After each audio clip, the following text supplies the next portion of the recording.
زما کې هیله مې ومنئ ګرانو قدرمنو لیدونکو په دې هیله چې روغ او جوړ به وئ راغلي یو سټې کنډو ته او دلته لاره په ساعتونو باندې دا ځکه باندې چې هغه ډریوران چې د کابل او د خوست سپرلی چلوي یا ډریوران دي دوی ډېر غیر قانوني تګ راتګ کوي.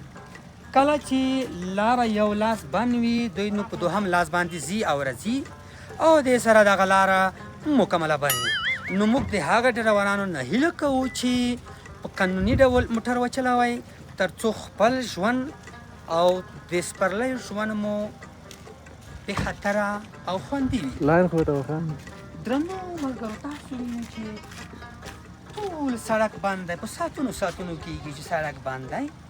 دا بند کړی چا د یو غټ موټر دی چې دغه بند کړی دی، بل هغه ډریوران هغه چې لیسنس نه لري خو په موټر کې ناست دي، که لیسنس لري خو بیا هم بې قانونه تګ راتګ کوي. نو هیله ده چې داسې ونه کړي.